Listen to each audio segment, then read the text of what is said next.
The members of the committee were former governors. I dare say that the two distinguished senators who are former governors are really well thought out, very intelligent leaders who can be able to guide this process. So, Mr. Speaker, as emotive as the matter might be, let us remember one thing, that we can today decide, let's change that committee, and we put all nominated women as senators. But when it comes to voting, will they vote? And the fact is, they will not vote. Mr. Speaker, we talked about the issue of men versus women. Those are very emotive issues.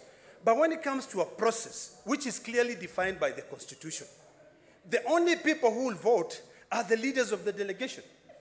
And by design, or rather by the way things are in this country, unfortunately, most of the people who are elected as senators are men. It is a very sad situation, but is that something now that we have to go back to the voters and tell them that make sure that tomorrow when there's a woman who wants to become a senator, elect her. We are talking about this issue of two-thirds gender. But really, should it be a big argument when we are discussing issues of whether to allow 11 of our colleagues? You know, Mr. Speaker, the majority leader, when he sits here, is a very intelligent gentleman. He's not a member of that committee. He chose other members of his party who he thought that would be able to ensure that they give justice to this lady. The minority leader also chose members on this side without looking at the gender. The only thing that we emphasize on was that you are removing a governor. When you are removing a governor, you as an elected senator traverse the entire county to seek for vote. That governor traversed the entire county. If you come and remove that governor and ultimately you don't even have a vote to determine whether she goes home or not, what will it help? So, Mr. Speaker, I want to beseech my colleagues here that let us not trivialize this matter. Let us not bring the issue of two-thirds gender rule to determine how we are going to defend devolution. You know, it is quite sad, Mr. Speaker, that we are sitting in this house today on a special sitting, barely 3 months since the Honorable Governor took office. These are very emotive matters that require sober minds. It requires us to sit down in a committee, go through all the evidence, and then when you come here, because ultimately it will come back to plenary. Mr. Speaker, when it comes to plenary, I want to hear whoever is going to be elected as the chairperson of that committee convincing me whether I should vote to send that governor home or to retain her. My job is really not to impeach a governor. There is no senator here who can impeach a governor.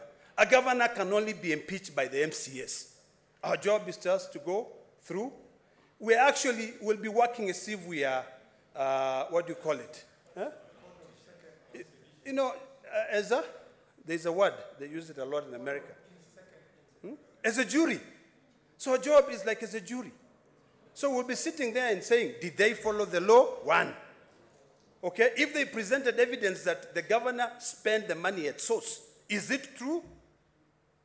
And then we leave the matters of the court to be dealt by the court. So in conclusion, Mr. Speaker, I would like to beseech this House to support the committee way. Let us give the men and women who are put in that committee an opportunity to be able to go through the evidence, investigate the matter. Let's listen to the content of the motion is to investigate and determine whether or not the assembly followed the law. Mr. Speaker, finally, as I sit down, there are issues of preliminary orders that will come. You know, POs, or preliminary objections. This House sitting in plenary will not give that governor an opportunity for the lawyers to argue as to why we should not proceed with this matter. But when we sit in a committee and you are brought in a PO from a high court of Kenya, you will get an opportunity to go through it. We have a very able secretariat who will be able to tell us, okay, we have matters either sub judice, this matter will become sub judice, or we are barred by the court. So let's stop this political process. And by then, the matter ends there. Mr. Speaker, we had a case of Taita Taveta. When it was brought before this House, we chose the committee way. When we chose the committee way, when they went, the first order of business was to seek whether there is a court order. When they saw that there was a court order, that matter rested there. So there's no one who will be prejudiced by us going through the committee. So, Mr. Speaker, I plead with my colleagues. Let us go through the committee way.